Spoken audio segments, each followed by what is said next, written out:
Let's turn your Bibles, if you would, to 1 Samuel 14. 1 Samuel 14, verses 15 to 23. Interesting little passage here. You see this sprinkled throughout the Old Testament. We're going old school again today. It's not specifically a message about a king today, but something happened among the kings, and I think it's very, very appropriate to talk about here this morning in light of the world we live in and what people are going through. The message is entitled, Getting Clarity on Confusion. Getting clarity on confusion. What does that mean? There is in the Old Testament this phenomenon that happens when the enemies of Israel come up against Israel, be it the Ammonites, the Moabites, or the Philistines, and they get into these battles, and then something miraculous happens. The enemy is brought to a place of utter confusion. And this confusion causes them to lose the battle. Now, we as men got together, a little men's group on Tuesday mornings. We started to talk about this. I thought it was worthy of sharing some more on this idea of confusion. Let me read the passage to you. It says, Then panic struck the whole army, speaking of the Philistines, those in the camp and field and those in the outpost and raiding parties, and the ground shook. It was a panic sent by God on the Philistines, a panic sent by God. Then Saul and all his men, verse 20, assembled and went to the battle. They found the Philistines in total confusion, striking each other with their swords. How interesting. Those Hebrews who had previously been with the Philistines and had gone up with them to their camp went over to the Israelites who were with Saul and Jonathan. When all the Israelites who had hidden in the hill country of Ephraim heard that the Philistines were on the run, they joined the battle in hot pursuit. So on that day the Lord saved Israel, and the battle moved on beyond Beth Aven. An enemy placed in a state of not partial, total confusion. What is this? And what is to be said about confusion in your life and mine and in the world today? Let's define confusion. Confusion is disorder, it is upheaval, both around us and within us, disorder and upheaval. It can be fleeting, it can be momentary, it can be in the middle of the night, it can be in the middle of a decision-making process, it could be in a relationship, it could be anywhere it wants to be. Confusion. It's oftentimes associated with panic. Panic, which is just intense fear, anxiety for sure, tumult, and chaos. You ever have these moments? Moments of perplexity, bewilderment, disorientation, a lack of clearness or distinctness, confusion. Don't like it. Don't want it. Don't want any part of it. Now, what are some biblical examples of confusion? Well, the one we just read, the Philistines in total confusion. The second one is Genesis 11 and 9. God actually brought, at the Tower of Babel, people into confusion so they couldn't understand one another's languages. 2 Chronicles chapter 20, the Ammonites and the Moabites, the Lord put ambushes on these people in their confusion. And then in Acts chapter 19, verse 23 to 41, there is this riot that takes place in Ephesus where the silversmith by the name of Demetrius is upset because the idols that he makes for a living are being preached against and not needed anymore. He's losing his revenue. A riot ensues, and in just confusion. We've seen confusion in Baltimore. We've seen confusion in California. We've seen confusion in Missouri. You see confusion in the book of Acts. Melee, tumult, chaos. All right, so what are some key hallmarks of confusion? And ask yourself this question. When's the last time you said to yourself, you know what, I'm confused? I'm confused. What are some key hallmarks of confusion? Well, the prefix con means against. Against what? Against fusion.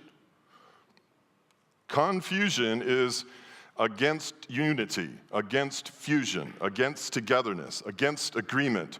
Confusion is a divide between agreement in Christ, even agreement in the world.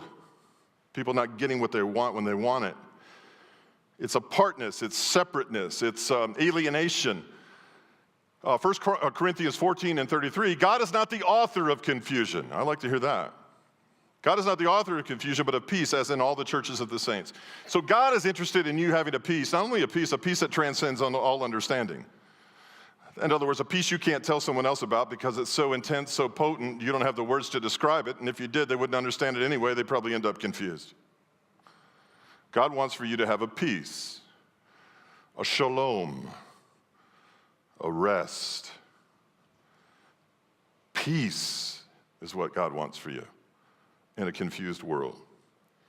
But at times, God does ordain confusion. He does use it against those who seek to devour the church. He does ambush enemies. So what else do we want to hear about confusion? Confusion causes us to lack direction in life. I'm sort of confused about what I'm going to do, what the future's going to bring, what decision should I make. Confusion about an investment, confusion about a relationship, confusion about a vocational decision, confusion about anything. And usually confusion is accompanied by a lack of total information. Confusion usually happens in a person's life when they only have partial information or one side of the story, and they begin to exaggerate the situation in their own mind. They tend to fill in their own blanks, and it gets really confusing. It's not true. It's not complete. That's confusion. The Philistines were experiencing confusion for a lack of leadership. They couldn't recognize who one another were. They're killing one another. They're devouring one another for the lack of a commander, a general, a voice, a shepherd to say, no, go this way, no, go that way. Jesus sees confusion in Jerusalem. He sees confusion in the Galilee. He sees confusion in Samaria. He sees confusion in the wilderness. Confusion everywhere because what? People were scattered like sheep without a shepherd. No leadership. Now, what are some of the things that precipitate confusion or always find themselves in the middle of confusion that we need to be aware of? Young people, if you're just living in this world at the age of high school and college, it's confusing, man. It really is. You're trying to figure out who you are. You're trying to figure out who the world is. What's your identity? What do you do with what you want? What do you do with what you long for? What's your place in the world? What's your meaning? What's your purpose? What's your direction in life? It gets confusing. We get stymied by all these decisions to be made. But I can tell you this. If you want confusion in your life, then pursue self-sufficiency. You will be confused. And probably sooner than later. If you want confusion and not peace, then rely upon yourself, your own talents, your own ability, your own experience, your own prowess, your own status, your own reputation, your own two hands. Go for it. That's why most atheists are incredibly confused people. But if you want to be confused, go after self-sufficiency. Confusion will be waiting for you right there at the door. In the Tower of Babel, when the people sought to build a tower apart from God and make a name for themselves, it ensued with confusion. If you're attempting something in your life apart from God, relying upon your own wisdom, you are basically a fool. And you will soon be confused. I speak with the voice of experience. Self-sufficiency leads to confusion. 1 Corinthians 1:18 and 19, for the message of the cross is foolishness to those who are perishing. But to us who are being saved, it is the power of God. Have you ever wondered about something, like you look at a person and this just testifies to the spiritual revelation of Christ that is so necessary in a person's life. You look at a person who doesn't know the Lord and you say, okay, basically this is what's going to happen to you. You're going to live out your life apart from God. It might be good, might be bad. You're going to have a sense of a lack of satisfaction and purpose and meaning in life. You're going to come to the end of your life, you're going to die, and you're going to go to hell. There is an opportunity for you not to do that. You could have a life with a directed purpose and a meaning, a satisfaction, honor, freedom, liberty, forgiveness, power. You could have that life, just accept Jesus Christ as your personal Lord and Savior. And no thanks, not interested. I'm interested in self-sufficiency. Well, super. That's like the Pharaoh. His land is just riddled with frogs. And Moses says, are you done with the frogs? You had enough frogs? He goes, no, I'll tell you in the morning. I want another night with the frogs. Confusion, total confusion. Not fused in the least with God. 1 Corinthians 2:14, the person without the Spirit does not accept the things that come from the Spirit of God, but considers them foolishness and cannot understand them because they are discerned only through the Spirit. Confusion is a reality to those outside of the Spirit of God. For the Spirit of God, because the Father is not the author of confusion, is the one who brings about order. I'll give you a picture of confusion. In the beginning, God created the heavens and earth. The earth was formless, chaotic, empty. Darkness was over the surface of the deep. The Spirit of God was hovering over the surface of the waters, and God said, let there be light. There was light, and it was good. The Spirit of God brings order to life, order to chaos, order to total oblivion, riotness. If you're not in touch with, if you're not praying in, if you're not learning about, if you're not speaking about, if you're not talking to the Father about the Spirit, you are precipitating a sense of a lack of fusion with God. For it is the Spirit of God that joins you with the Father here on earth. Be fused to God through the Spirit, for the Spirit clears up total chaos. If you've been in church your whole life and you're confused about things and you got angst about stuff and you're anxious and you're just uneasy and you're fretting all the time, I ask you this question. Are you operating in your own power? Are you inviting, invoking, and petitioning and asking, beseeching the power of the Spirit of God in your life? If you've been in a dead church your whole life with no Spirit, and you're confused, I could give you an incredible explanation why. Your waters are chaotic, and you need the Spirit of the living God. At very least, accentuate the Spirit of the living God in your daily walk. The other thing I will say about confusion is it ultimately, if not initially, leads to self-annihilation. When the Philistines, the Moabites, the Ammonites, and any other ites you can think of come under the confusion of God, they end up killing each other. Suicide, depression, bipolarism, all of those things that young people cutting themselves today, all of this self-annihilation, you even see it in the New Testament. People oppressed, some people even possessed, begin to turn upon themselves. If you see people in your life that are consistently making decisions that are ruinous to themselves, their reputation, and their future. If you see people hurting themselves, talking about hurting themselves, they're being oppressed, and it's resulting in confusion. Something is taking place in their life, or they've magnified something in their life, or they're walking in a shame that is prohibiting them from a fusion with God, and that confusion is causing them to hurt themselves. Now, this isn't always a physical mutilation. Repeated, stupid, relational mistakes. Repeating the cycle and the pattern over and over. Hurting oneself by making unwise decisions. Spending every paycheck, living paycheck to paycheck, having more month than money. We do this in the financial realm, the relational realm, the spiritual realm. We do this in the practical areas of life. Confusion. Confusion. An absence of the truth leads to a distortion of the truth. And you and I are called to rightly divide the truth, 2 Timothy 2:15. If not, it leads to destruction. If you got people in your life and it looks like, when are they going to learn? When are they going to learn? They just keep hurting themselves. They just keep turning upon themselves. They keep fighting amongst themselves. Confusion. Ask yourself, what is the source of that confusion? And what is keeping them from being fused with truth, fused with the person of God? You can look back over your life and seasons of your life and the ups and downs and the valleys and the mountains in your life, and you can say, boy, that was a very confusing time for me. I didn't know which way was up. I didn't know who I was. I didn't know who they were. I don't know what was going on. Self-annihilation. Confusion often accompanies communication issues. Often accompanies communication issues.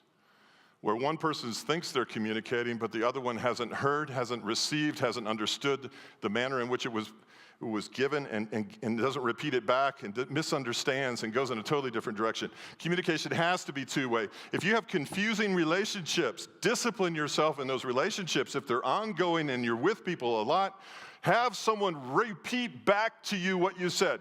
So there's no confusion. So there's not something that comes between you. Have your students and your teenagers and your middle schoolers and your spouse repeat back to you what you said and have them explain to you what you meant by what you said. Otherwise, we're in chaos. It takes two to communicate. I do this in counseling all the time. Someone will sit there in the office and they'll say something. I said, just to be clear, I want to say back to you what I think you said. Many of you know I do this. And then I said, okay, I do understand where you're coming from now. I do understand what you felt. I do understand what you said and what you mean. Now I know why you chose the word that you did. We're on the same page. Let's go forward. Otherwise, it's confusion.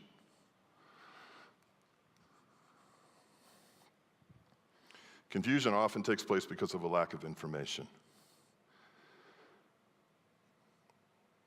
A lot of things, there's a lot of things that we don't know. Now, we're Americans and we have the internet. We're supposed to know everything. We're supposed to be able to access anything we need when we need it. But there's a difference between knowing and knowing. There are certain things about God that on this side of heaven you're never going to know. And what some people will do is they'll be confused. That will come between them and God until He settles on their timetable. Every question they have has to be settled on their timetable, and God has to answer every question before there's no issue between them and God. And that causes a lot of confusion. You walk around being kind of a half-hearted, double-minded person, really not devoted to the Lord or to the fellowship or to prayer or to breaking of bread. Not really devoted because you've placed this thing between the two of you that has to be resolved. And unless it gets resolved, you're going to be confused. And confusion is a great excuse to go do whatever you want when you want to do it. It's called self-annihilation. Some certain things that you and I are not going to understand this side of heaven. We had one on Wednesday night, it came up. I have my explanation, but I can't allow this particular topic to become a point of contention between me and God. I have to accept a mysterious thing that can happen in this world. I have to accept the fact that I'm not going to have an answer to everything. Why did that small, beautiful infant live an hour and 20 minutes? I don't have an answer for that. I'm not looking for an answer for that. But I will walk in a deep-seated trust that there is one who does. And I will one day, maybe, if it's necessary for me to understand, I will understand. But in the meantime, I walk in the mystery of the bewilderment of an omniscient God who does whatever He wants when He wants to do it, allows what He wants when He wants to allow it, and disallows what He wants to disallow when He wants to disallow it. And I'm not confused by that. My walk to me is so important. Jesus Christ is so important to me. I am not going to look to create something to come between the two of us where if I don't demand He answers me, then I'm confused because I'm not fused. People look for excuses for things to come between them and God. Be careful of that. After a while, we actually find ourselves building a box for God to live in, and we hold the key to the box. And we let Him out every now and again. Sunday mornings is a good one. But He has to get back in there. And we determine what He can and cannot do. No, sir. No, ma'am. All things work together for the good of those who love Him, are called according to His purpose. We are to yield and submit to His authority, His rule, and His reign. And you and I may not have every question answered that we want answered when we want it. But we trust and we obey. For there's no other way. Lack of information.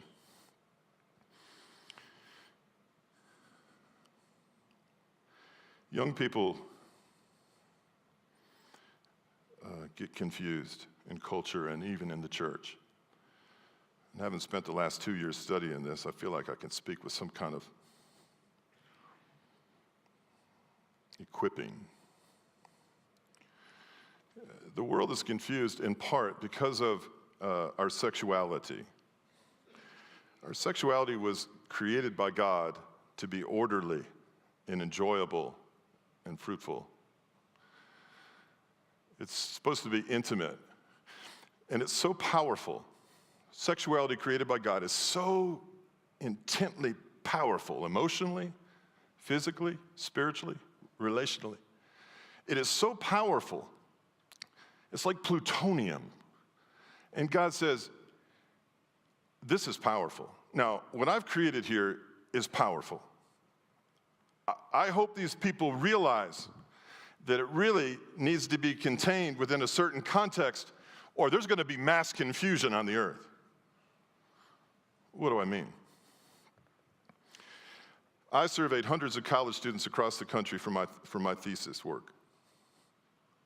And I'll tell you, one of the most intriguing subjects to college students today was this idea of the relationship between sexuality and spirituality. And what I mean by that is, Paul says to the church in Corinth, he says, I cannot believe you become one with a prostitute. In other words, what he's saying is, don't you understand the sexual promiscuity that you're practicing right now outside the context of the safe environment of the covenant of marriage is linking you spiritually with the people you're sleeping with. Now what happens is people begin to sleep with one another and have sex with one another, and what ends up happening is it breeds confusion. Because people that do that on an ongoing basis are not fused with God, they are confused. We think about infectious things being spread across the earth in a physical sense, but I'm saying to you, young lady, I'm saying to you, young man, the reason in part you are confused about who you are, who God is, and the authority in your life is because you've fused with someone who's equally confused. There's a spiritual dynamic to a physical union, and there's a physical dynamic to a physical union. And Paul said that to a church in a city where they had 1,000 shrine prostitutes that were linked to the act of worship. He's trying to protect the body of Christ from being radically confused.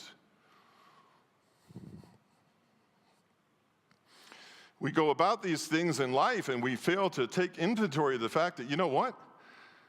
I'm actually going into a relationship and I'm acting upon my desires, and you know what? I'm going headlong into something that's going to crash and burn my relationship with Christ. I placed that adolescent in my life at a higher priority, at a level of higher importance, with a greater longing for that girl or that boy than I do Jesus the Christ. And you wonder why you don't get along with people. And you wonder why you don't know what to do with your life. And you wonder why everyone's on your case. And you wonder why you sit up at night and have panic attacks and you're confused. Well, could it be you just joined yourself with someone who joined themselves with 10 other people who are equally confused? If you want the truth.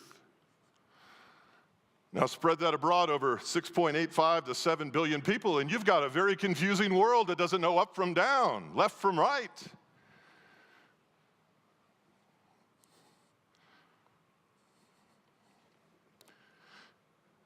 I'll tell you what it leads to: gender confusion. When we're confused about a creator, we're equally confused about that which he created.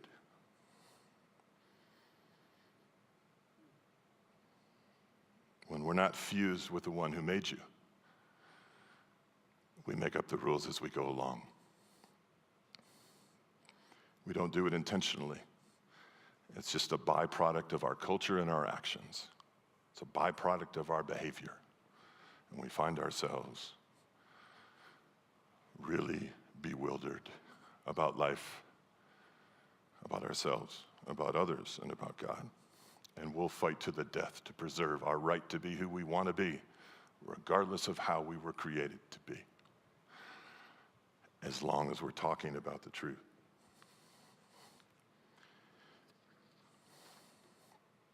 We're confused about the sacrament of marriage. We're confused about the destructive power of debt. We're confused of what it means to speak with decency in public. We're confused about our need for unity versus divisiveness.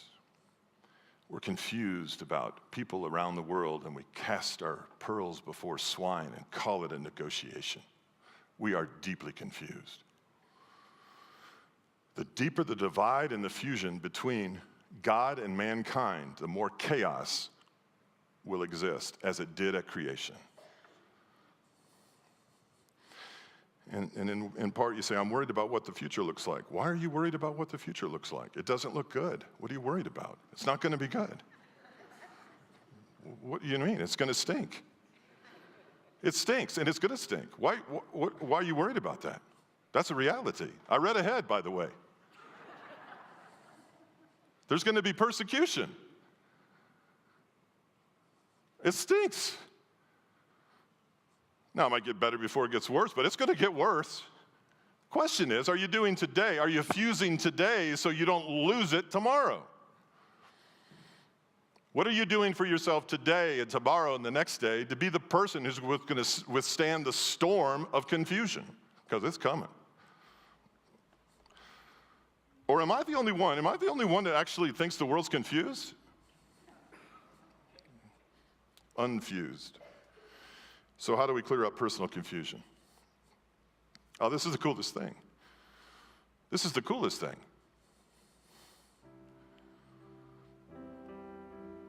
You always get a redo. I love it.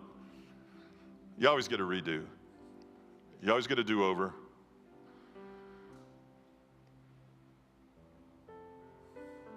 It's called repent.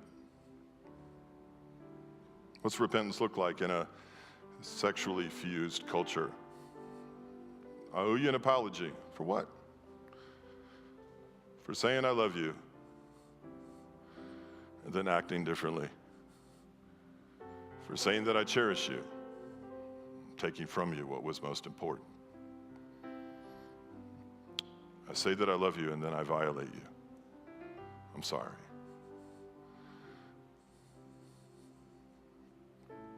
It hurts, doesn't it? I say I love you and then I don't communicate properly. I'm sorry, I'm going to change. I repent. Forgive me. I didn't respect you. I didn't honor you. I put my own desires above your well-being. I try to do it on my own, Father. And now I can't tell who's for me and who's against me, including myself. I'm confused. I worry and I panic. I forget you exist. And I find myself in a whole nother level of fear. I make poor decisions when I panic. I live in crisis mode. I live a reactive life, not a proactive life. Forgive me. Oh, God, forgive me. Help me to fuse with you, that I would not be alienated for what you want from me. Some of what you heard this morning, you may not want to hear, but I'll tell you what, you needed to hear it, as did I. Young men, honor women in your life. Honor young girls wanting to be women in their life. Young women, stay away and stop tempting that man for approval and acceptance. Be friends. Serve a God of order. It's destroying relationships around you in the name of Jesus.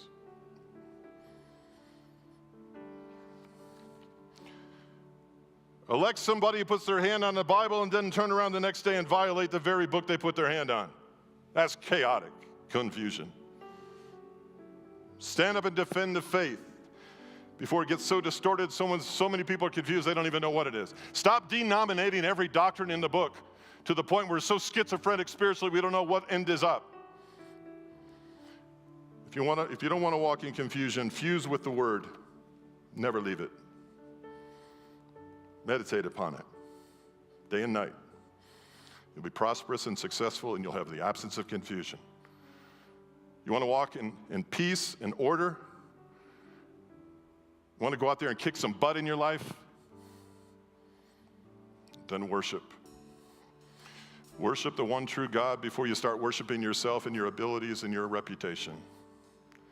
Because it's possible for anyone at any time, at any moment. You and I are capable of doing anything, even the things we didn't think we could ever think about, we are capable of doing. Worship in the Word. Don't forsake the assembly, as some are in the habit of doing. Don't get yourself cut off from the body of Christ, because once you get not just the assembly here, no way, man. This ain't gonna get it done for you, by the way. Sitting in a pew once a week will not get it done for you. I hope you don't think that. It's not going to get it done for you. It's great and everything. But you got to be in relationship to other people where iron sharpens iron, where you deal with issues, where you struggle with problems, where you confront one another, where you learn from one another, where you hear testimonies of one another, where you pray one for another, you get the encouragement from one another. You need to be in a small group, I'm trying to tell you. If your faith's going nowhere, tepid at best, and you're just sitting here listening to me every Sunday, it's supposed to be that way. This is not supposed to be the end-all, be-all of your discipleship. You've got to get into life-on-life relationships, strategic relationships, mentor, mentee, small groups, hammering it out. Like these men on Tuesday morning. I love these men. I know these men. These men are becoming more transparent. They're growing in their faith. I like their Facebook posts. They're not negative all the time. They're not accusatory all the time. They're growing and maturing as seasoned men of God. I haven't got the women thing figured out yet, but we're working on it. Give us a break. All right, I'm rambling. Let's pray.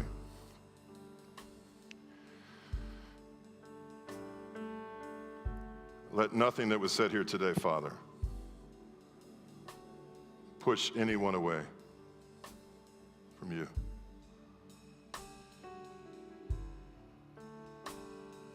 It's not everything said in love, Father. But every toe stepped on not result in anger, but reflection.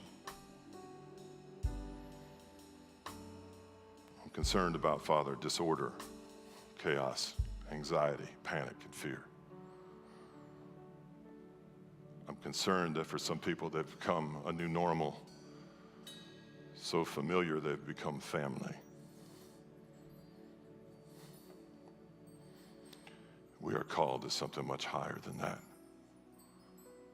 We're called to something much higher than that. We're called to something much higher than that, surely. Surely. Let your love and grace rest upon each person. Build them up.